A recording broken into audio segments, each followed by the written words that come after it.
You can feel the madness.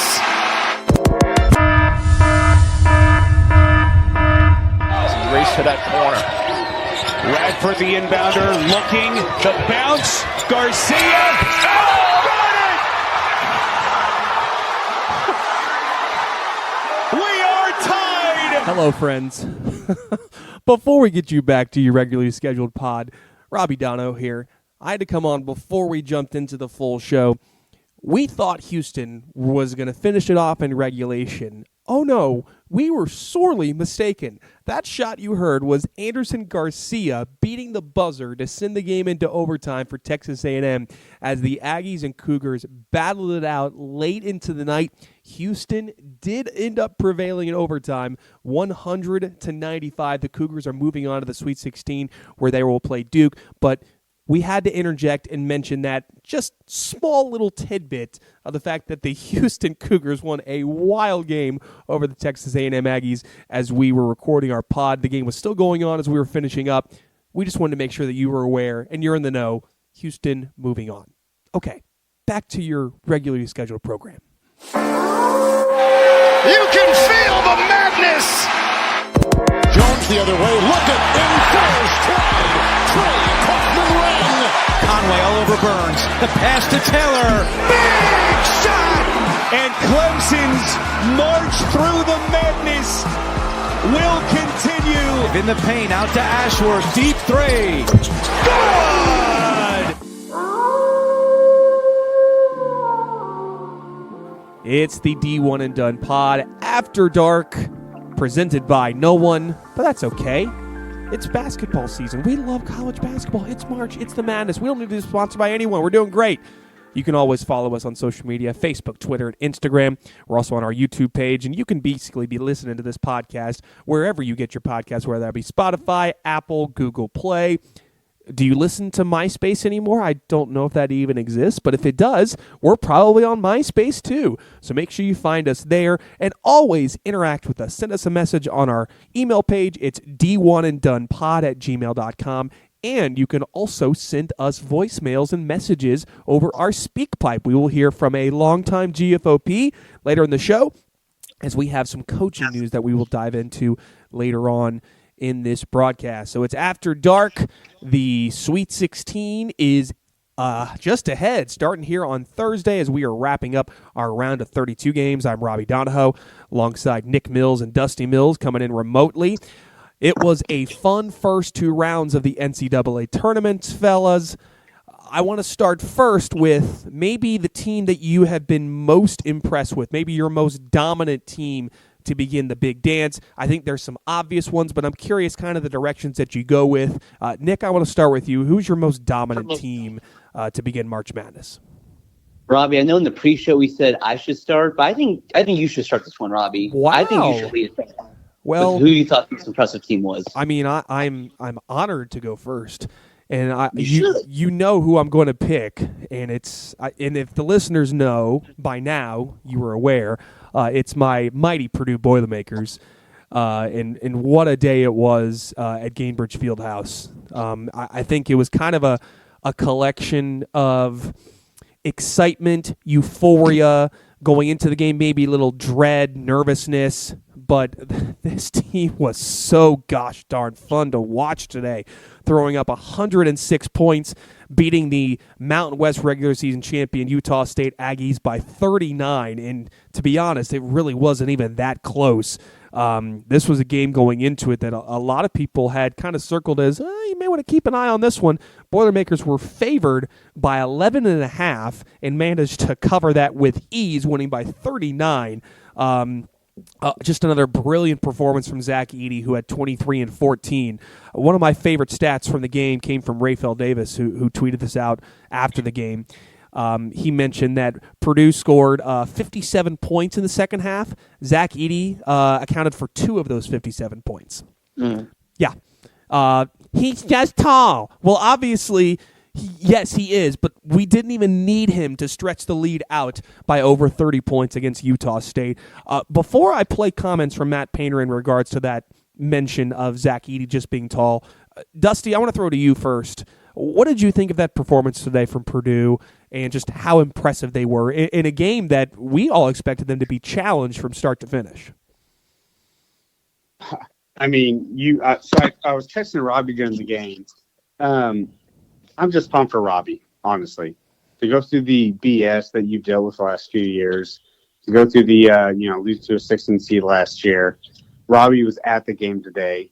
And just for you to be able to experience that, and just to, excuse my language, so Robbie's big and us not cussing here, but the kick out of them.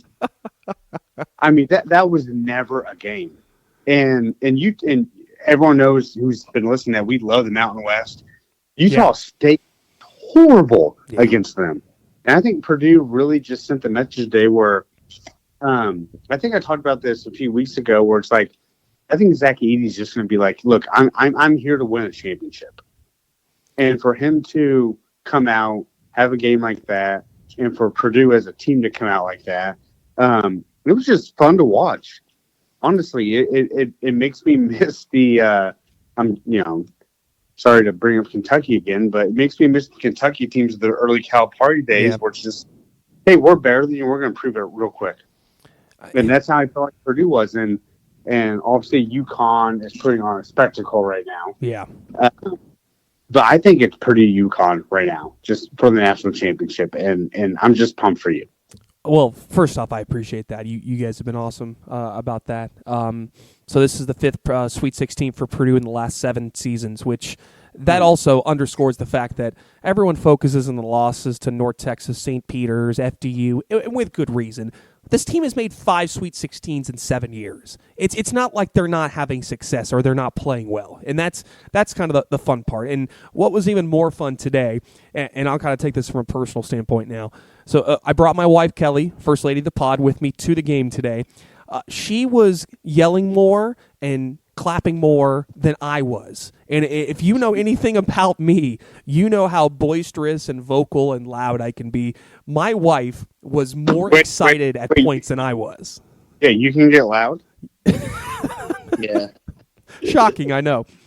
But that was in like the fact that you guys are saying the things like you're happy for me. Take great joy in the fact that my wife had more fun at the game today than I did, and I had a blast, which that should say everything about how fun this team is. And it is beyond laughable that and I'll give them a mention. It's beyond laughable that there are people on social media who say that they don't enjoy watching this Purdue team play basketball. Like, I don't know what game you were watching. Today was so much fun watching Purdue. If you can't enjoy watching a team score 106 points, go play golf. Like, go do something else. We don't need you watching college basketball. And that was my biggest takeaway. But Matt Painter had a great question in the post-game press conference that I wanted to bring up because he was asked by someone in the media after the game about what he thinks about people who think that Zach Edey is just tall, and he had a great answer for it. You see people, around the country, even, fans, but even people that cover the game say he's just tall. What would you say to the people that say that are only looking at the size and not just the game? Yeah, they just shouldn't cover basketball. Yeah, And so, like, you go to school and you learn things or whatever, but we all don't like every single class we're in, right? It's kind of a necessary evil. It's like going to work. Like, you don't like everybody you work with, or you don't like certain parts of your job, and it's tough, right? You got to be able to deal with like certain things that are difficult. And so I just think everybody should take tests on their knowledge of what they're doing. Like, I think all coaches should take a test so they understand refereeing, and I think all referees should take a test so they understand coaching, and I think all journalists should have to take a basketball quiz or a test, or anybody that tweets, they should have to be able to do it. And if they say something so moronic as that, then they should have to have a probationary status where they can't tweet for 3 months. I think it'll help like society, just try to knock out the fools, so they don't have to, meet at the local Walmart and say things that don't make any sense. Okay, so just to give you some background, okay, Matt Painter being asked, what he thinks about people who say that Zach Edey's just tall, and he says that they're just moronic. And if you say something like that on Twitter, you should be on a probationary period where you're not allowed to tweet, which I think is absolutely hilarious and also dead on. But also goes back to the bigger point that Zach Edey is one of the most dominant players in college basketball and is the most dominant player in this NCAA tournament and continues to just be exceptional. And I mean, I know I'm going on and on and on about the fact that, this is Purdue and the Boilermakers have been playing great and they're going to get a real tough game coming up against Gonzaga on Friday. But man, it's been fun to watch him, and I'm really glad you guys have enjoyed watching him too, because it's been a fun ride so far, and I hope it does not end on Friday. It's kind of nice, Robbie. Our first late night after pod was so depressing. It's kind of nice having a nice little cheerful one to cap off the weekend. And Robbie, it's the main point about Purdue, just what makes great. Finally, for the first time, Purdue, I think in this whole tenure, they took the soul from a team today. Yeah, I mean, like Utah State looked like they got hit by, no pun intended, a train today, a freight train. And that's what great teams do. So shout out to you and the Boilers, Robbie. Oh, hey, Bay, job ain't finished. It sure ain't. No, we got 4 more wins to go. And even though this is looking like the UConn Invitational right now with this NCAA tournament, there's still a lot more games to be played, and you never know what could happen. But Nick, over to you. I have a feeling where you may be going with your most dominant team so far, but I want to leave it to you. Who's been your most impressive team of the NCAA tournament thus far? Yes, I went about this as the most impressive, not necessarily the most dominant, but okay. I think this team, it's the Clemson Tigers. Their pod going into it was them, New Mexico, Baylor, and Colgate. I would argue they're the least talked about team of the 4 going into it. I mean, no one really gave them, I'm not saying a chance, but again, no one really talked about them. They took New Mexico to the woodshed on Friday, and then they led Baylor from start to finish today. And all of a sudden now, they're in the Sweet 16, and they're playing as good as anyone else. That's what I think Clemson has impressed me because, I'm sure we mentioned other teams are playing well, but I think of them, they're like probably the one I was expecting least. So shout out Clemson, and I don't know, all of a sudden now, they're has a good chance as anyone in that region, I would say. Maybe not as good as anyone, but you get my point. Yeah, absolutely. And for how much crap that Brad Brownell talked about the Big 12, the fact that he showed up and had his team beat Baylor like one of the big bullies on the block, and that was a game where they led by 15, and Baylor made a run at the end and tied the game. But my gosh, Baylor, make your freaking free throws. Holy crap. Yeah, I guess I should note they did try to give away the game at the end. They scored in the last 6 minutes of the game and still won. So that's what good teams do somehow. Let me take that back. They hit a shot. They made some free throws. But did not make a field goal the last 6 minutes. But yeah, shout Clemson. And like you said, shout Bill Brownwell. He's the man. Yeah, he's fantastic. And I was most impressed with how good Clemson's defense was. My goodness, they were excellent at stopping dribble penetration. That's what Baylor lives off of. And I mean, Baylor had been bullying some teams in the Big 12 and not so much here. Dusty, I'm going to toss it over to you. Your most dominant team, or the team that you thought was the most impressive after the first 2 rounds of the tournament. Well, now I'm conflicted because I was going to go with Clemson. Oh, really? Oh. Yeah, and I was going to say Chase Hunter. Really he was outstanding. My goodness. He was really good. So can I just give a little joke? Because I'm literally looking at the bracket right now and trying to choose a team. Gonzaga was my second one if you don't still know. Gonzaga was my second. I'd throw Illinois in there. Illinois, I mean, they blitzed Morehead State in the second half. Yeah, Robbie. Look, no. I'm not doing that for you. Look, it was a line. Duquesne, as the girls would say, had no business even being in that game. Duke, that was bad from Duquesne. You guys said on episodes ago that BYU is not worth a damn. Yeah. So 2 things I'm going to say, because I'm looking at the bottom right bracket, and we have an amazing game this week with Creighton, Tennessee. Oh, gosh. Tennessee actually impressed me, and not in a good way. Win that game. They were in Texas. Go ahead.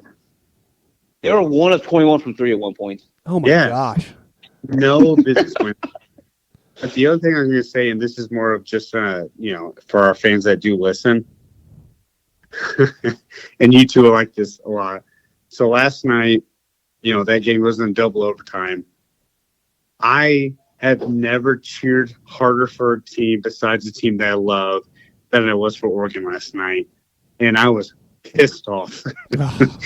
Watching for those who've never listened before, I hate Creighton. I don't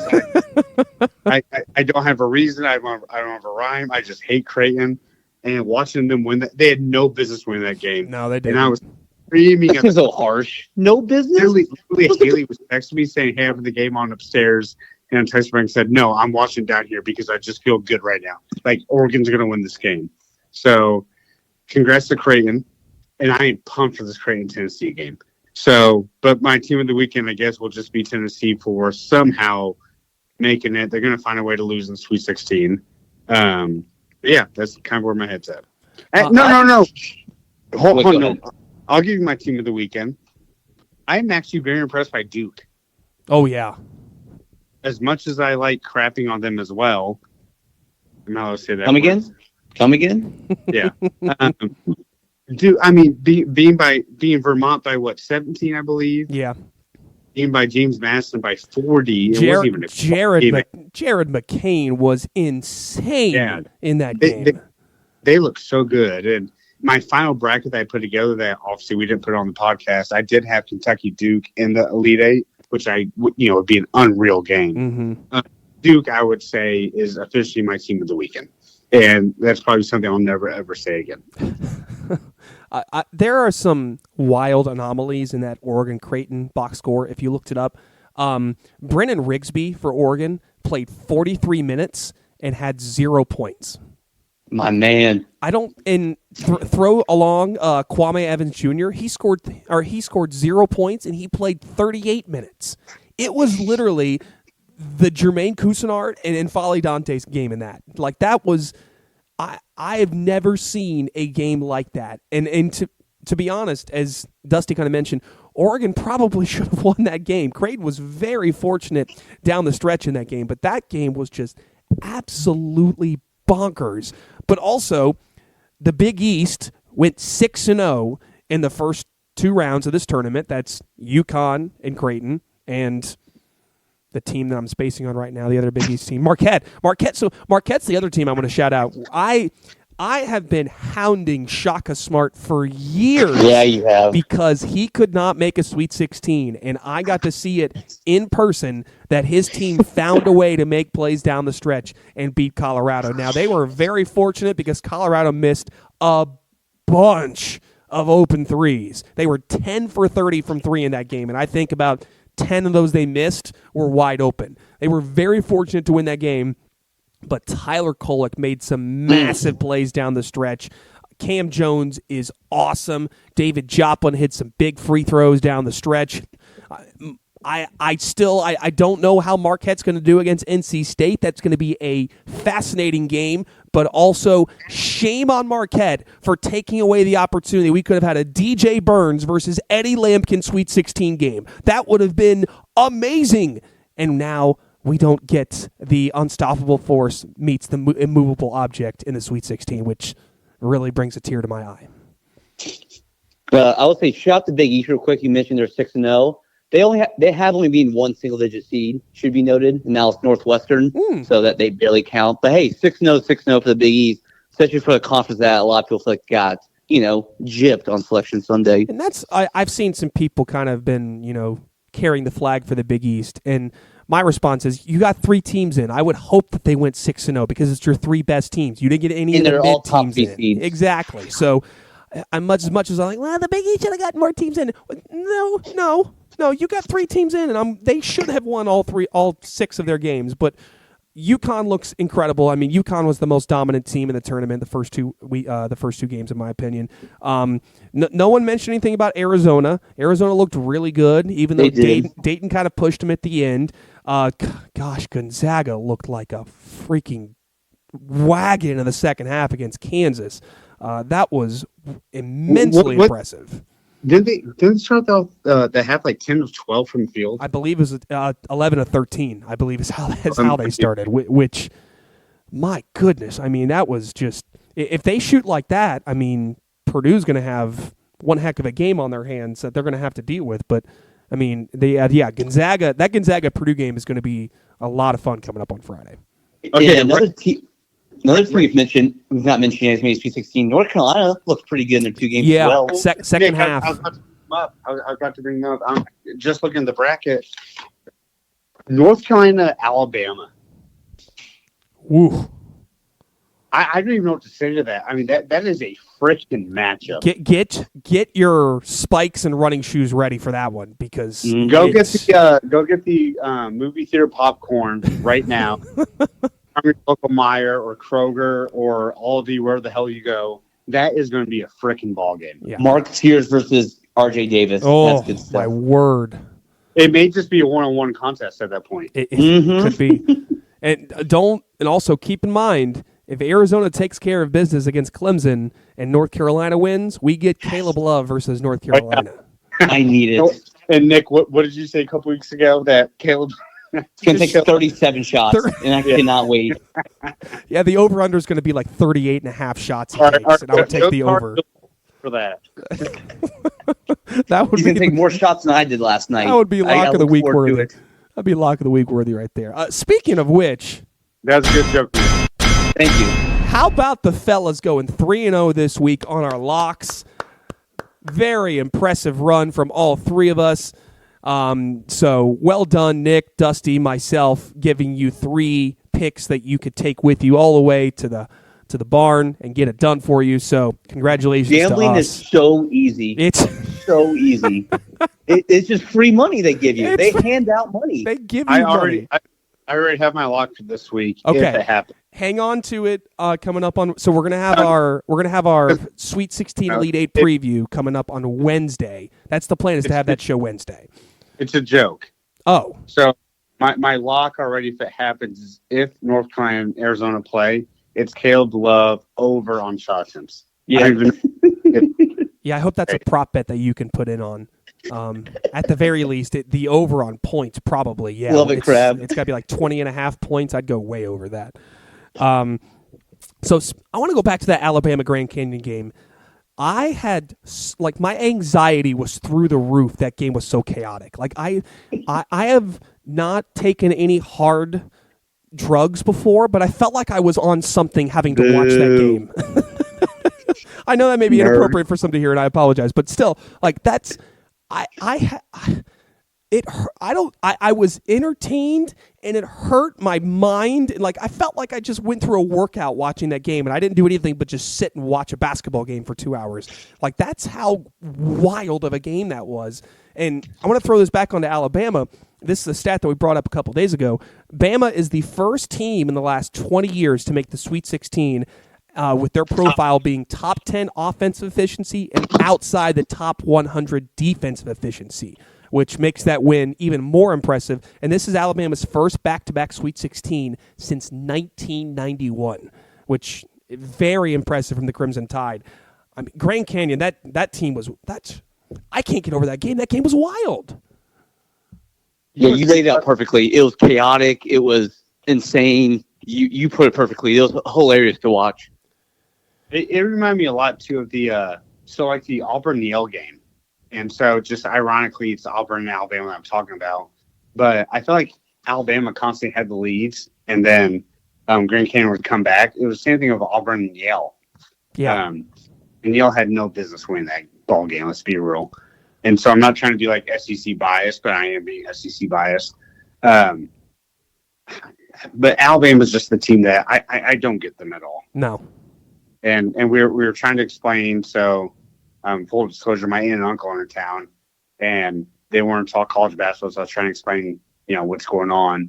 And I'm just like, Alabama's the team where they just do not give a damn about playing defense. They did tonight. Yeah, when it mattered. Yeah, when it mattered, when they needed it. Yeah. Yeah. But again, you're playing defense against Grand Canyon. I mean, can you do the same thing as North Carolina, who also doesn't give a damn about playing defense? So yeah, I think that game was really fun too. Yeah, so. I agree. I also go ahead. Can I shout Nate Oates real quick? Yeah. They've made it Sweet 16 3 of the past 4 years. They hadn't only made it once in the previous 30 years before that. So it just shows what he has done there very quickly. Mightily impressive. And if Mark Sears wasn't on your first or second team All-American list, my gosh, like that dude's been incredible. Dusty, you were going to say something? Nick, can I guess? Yeah, can I guess the year that they made the Sweet 16? I do not know the year. I just have the stats. They went in 2004. Thank you. I was going to say 2004. That's the year I believe UConn beat both Alabama and Vandy in the Sweet 16 Elite Eight, if I recall. So I know Alabama beat Stanford, the 1 seed at the time, to make it to the Sweet 16 that year. I can't remember who they played. Who's the big white guy on Stanford? It wasn't Casey Jacobson, was it? Is it one of the Collins twins? No, one of the Collins twins was on that team. I thought Jerron Collins was on that team. Or Mark Madsen. Mark Madsen was the big white guy that was on Stanford at that time. He was 04? I would guess he was before that. I think so. I have no idea. Regardless, though, I just remember that 04. I'm googling white guy. Madsen came way before that. He was on the 96 through 2000 team. So I was going to say in the 90s. Now you have me thinking, who was on that 2004 Stanford team was 30-2. Yeah, they were good. Holy moly. Josh Childress was on that team. Wow. Yes, thank you. I knew their name on there. I don't know. Matt Loddick, that was a really good player. He was kind of that swing guard. Okay, so Casey Jacobson wasn't on that team. Why did I think he was? Okay.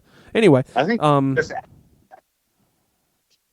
it's so on that Alabama team though. They did lose to UConn in the Elite Eight, so they beat Syracuse, and then they played UConn in the Elite Eight. UConn ended up winning the national championship that year. That Alabama team had Antoine Petway, who was so much fun. Yes, it was amazing. He was so good. So right. Yeah, really, really good team. All right, anything else standing out from the weekend, guys? Or outside of ACC was 8-0, which was very impressive between UNC, Clemson, NC State, Duke. But anything else jump off the page at you, Nick? Just one more thing. We've mentioned like every Sweet 16 team except this one. Iowa State also got to the Sweet 16. Yeah, very true. Shout out to Cyclones. I know we're anti-big, or you guys are. So shout out to Cyclones getting the job done. Iowa State, Illinois. Very intriguing Sweet 16 game. Extremely. That's going to be a knockout, drag-out fight, but also kind of two competing styles because Illinois wants to score a ton, and Iowa State really wants to play you and kind of knock you down in the half court. I got to say, give a ton of credit to Washington State. They played a great game and just kind of lost in the end. Jalen Wells went off early on and kind of just trailed off at the end of that game, but man, Jalen Wells is a really, really good basketball player for Washington State. And I imagine Kyle Smith's going to have his choice of jobs with taking that Washington State team to the brink of Sweet 16. To Stanford. Yeah, Stanford. Very odd. That doesn't seem like a. I wouldn't call it a lateral move per se, but it doesn't feel like a logical step up for him. Because I get you, Washington State's kind of in no man's land right now, right? And I know Stanford's going to ACC, but yeah, I just feel like I would have thought you could get a better job than that. I thought so too, and it's funny that you bring up coaching news because this is a question that I wanted to pose to both of you. We have it from our speak pipe, courtesy of our good pal Joe Steele checking in. He has a question in regards to a coaching change that happened, over the last few hours. Hey guys, it's Joe. Just want to find out your comments on this and hear what you have to think. I just heard, as I'm sure you guys did, that Dusty got hired to coach at Michigan. And, first of all, as an IU fan, I love it. I think, it's great. The guy's phenomenal. His knowledge of basketball, and I'm sure you'll agree, it's outstanding. And he's got a very high, basketball IQ.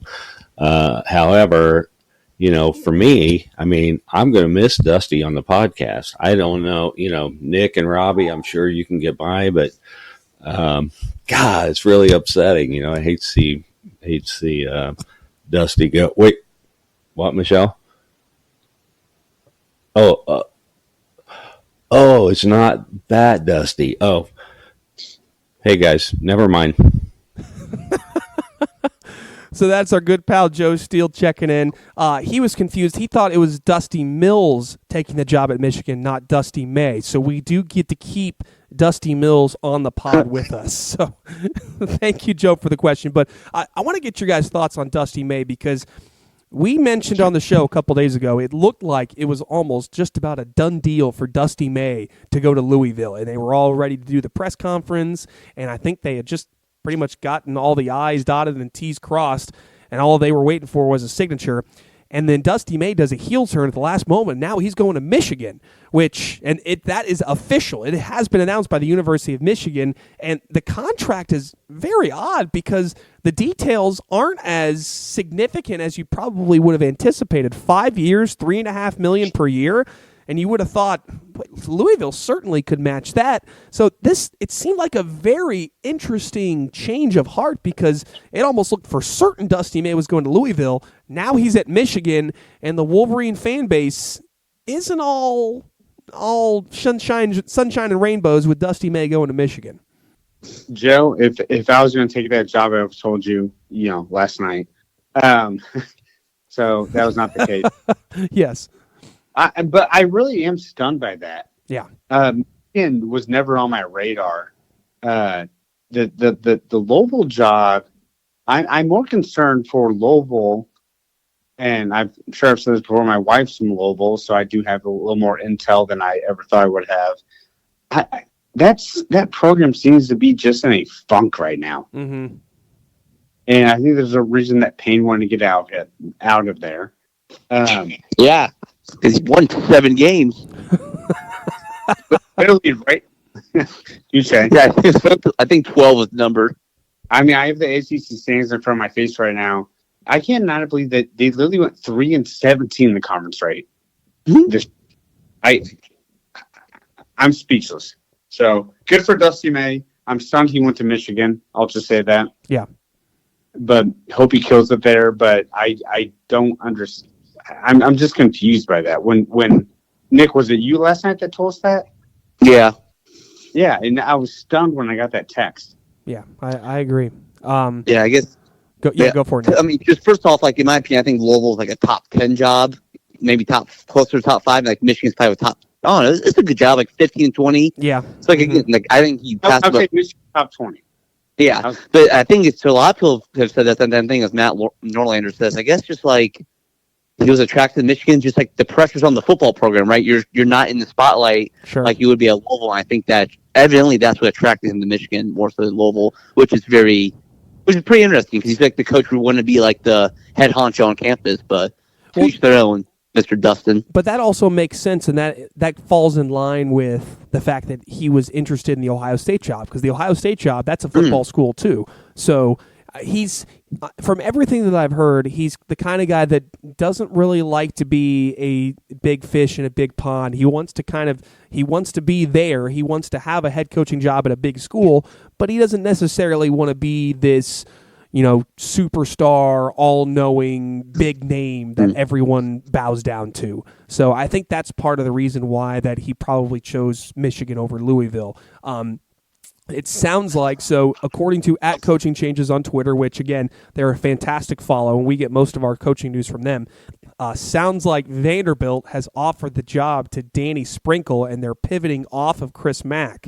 So that would be an interesting move for Vanderbilt if they could get Danny Sprinkle in, because I think Danny Sprinkle's a phenomenal coach. I think he's going to be great wherever he goes after Utah State, but I'll be curious kind of the next jump that he takes with his coaching career. So we'll keep an eye on that for you, and obviously we'll keep an eye on Louisville. There's a name I continue to hear that may be the guy that they go after. Do you guys know who it is? No. How about Jerome Tang at Kansas State? Oh. I think that'd be a great hire if they were able to get him.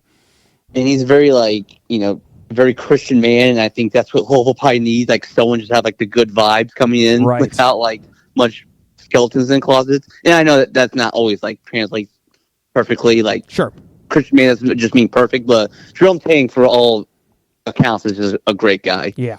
So if Louisville could swing that would be a pretty big hire for them. And if they were able to there's other coaching news. Do tell. West Virginia hired a coach. Who did West Virginia hire? They got the Drake. I can't pronounce the Drake head coach. Went there. DeVries. Yeah, DeVries went to West Virginia. No kidding. I did not see that. Uh-huh. fell today. Oh my gosh, He's a good gift for West Virginia. Darian DeVries to West Virginia. Wow, 5-year deal. Okay, I think that's a good hire for West Virginia. So do I. I like it better when West Virginia is good. So please, I think it'll work out. I hope it does too. West Virginia is a really sneaky good basketball program and has been for some time. So that's a good hire for them. They were able to make that move. All right. We'll quickly touch base on the games coming up Thursday and Friday. Also want to mention, shout out to Indiana State. They're moving on to the NIT. They were able to beat Minnesota today. So good to see Josh Schertz and the Sycamores continuing on. But Sweet 16 games that you want to keep an eye on. Clemson, Arizona coming up. So Clemson, Arizona on Thursday. UConn looks like they're going to play San Diego State. Aztecs are up 24 at halftime at the time that we're doing this. Alabama, North Carolina, Illinois, Iowa State. Those are the games on Thursday. All of them very good games. And then the Friday games, Gonzaga, Purdue will be 7:39. NC State, Marquette will get us started at 7:09. It looks like it's going to be Houston. Houston's going to play Duke. Looks like it's going to be Houston, Duke, and then Creighton, Tennessee. So across the board, we do not. I mean, NC State is the only double-digit seed that made it to the Sweet 16, and for the most part, chalk has kind of been the winner of March Madness so far. Is that surprising to you guys overall, these first two rounds? Yes and no. I mean, we did have 8 double-digit seeds win the first round. Sure. So, which was only 5 last year. Which honestly, this might be like counter what people think. I like upsets early and then chalk later. Sure. Like, because the matchups we get to Sweet 16 are just gonna be phenomenal. So I'm glad how it worked out. And to answer your question, I think we had so many just chaos and upsets last year. We kind of need a little like bounce back, a little more chalky this year. Yeah, that's a good point. Dusty, surprised at all by these matchups? We got a lot of 1-4, 2-3, or 1-5, 2-3, 2-6. Pretty similar matchups across the board in terms of seedings. Oakland lost. Get the hell out there. I'm tired of it. From that, though, no, I'm actually pretty excited. That I always feel like the Sweet 16 is. Everyone was talking about like the Thursday of the NCAA tournament, like the first round is like the most exciting round. I think it's always the Sweet 16. Yeah. So these are some. I mean, again, like I know you just said them, but again, I know Houston's about to win, but like Houston, Duke, NC State, Marquette, Purdue, Gonzaga, Creighton, Tennessee, Arizona versus Clemson, just Alabama versus North Carolina. Heavy hitters. Rematch. UConn, San Diego State. Yeah. Most like on San Diego State, like we're gonna have so much fun next week. And then I'm obviously upset that our Wildcats aren't gonna be in there, but you know the stress is away, and the stress will be on Robbie. And a lot of stress. Yeah, we'll hopefully have an after dark, and when Gonzaga upsets Purdue, which I hope does not happen. I'm being serious when I say that. Could happen. You never know. I can't wait to hear Robbie after that. Well, so it's because Purdue is going to win the title. I'm saying it right now. Whoa! Those Kentucky being gone. You said it. You said it. By the way, I remember we said it. We said it on Friday. Jack Golke, he made 6 threes in the game against NC State. So okay, so he hit my over on 2.5. Yeah, rather easily. And that was, I'll be honest, I thought Oakland probably should have finished that game off and won it. NC State made some shots down the stretch of that game. You know what else Jack Golke can do? Go get a job as an insurance salesman? Lose the damn number. Okay, well, you can do that too. Yeah. Well, guys, first 2 rounds of the tournament was just so much fun. Before we get you on out of here, I do want to go through and look at our ESPN Tournament Bracket Challenge standings. Right now, it continues to be Christian Hodson at the top of the bracket leaderboard. He is in first, followed by a bunch of people in second, one of which is one of my good friends from across the pond. I believe it is Kevin Murray or Laura Murray. They live in around London. They put a bracket in. They're currently in a tie for second. A lot of really good ones. And then if you go all the way towards the bottom, well, actually, one of us was the bottom. I was at the bottom. One of our good friends, Bailey, is in 57th. It is out of 65. The first ladies of the pod bracket had a rough day today. They were doing great until Puddles lost it for them. They're currently in 46. So right now, it's still kind of anyone's game in the bracket challenge. So should be fun to keep an eye on that as we continue to move forward through the brackets. So I want to make sure I give a shout out to those people who are in our bracket challenge. Again, we have some restaurant gift cards on the line for first, second, and then a shout out for third. So guys, any last news and notes? Anything else I'm forgetting to mention before we wrap this thing up? Rockets have won 8 in a row. Cool. Nick? The Rockets have won 8 in a row. The Rockets have won 8 in a row. There you go. One last thing I want to mention, pass along to you. This came straight from the Big East Commissioner, Val Ackerman. The net rating system could be potentially being reviewed in the offseason for its formula and how it determines its numbers. So that's something that the Big 12 has found a way to kind of, game the net. Well, the Big East wasn't very happy about that. So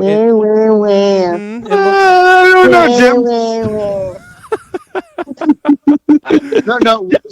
Real quick. We'll be quick about this because I know we have to get off here.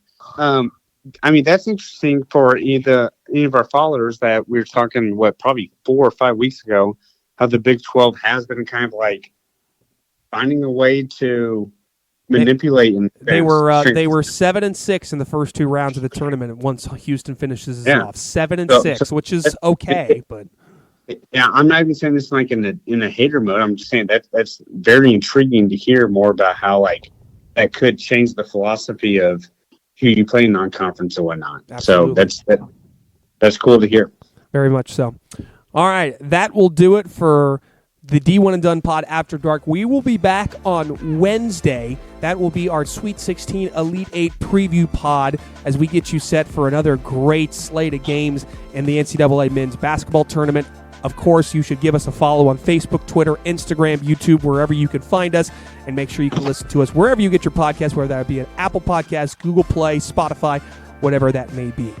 So that'll do it for After Dark. It has been a fun first 4 days of the NCAA tournament. Disagree.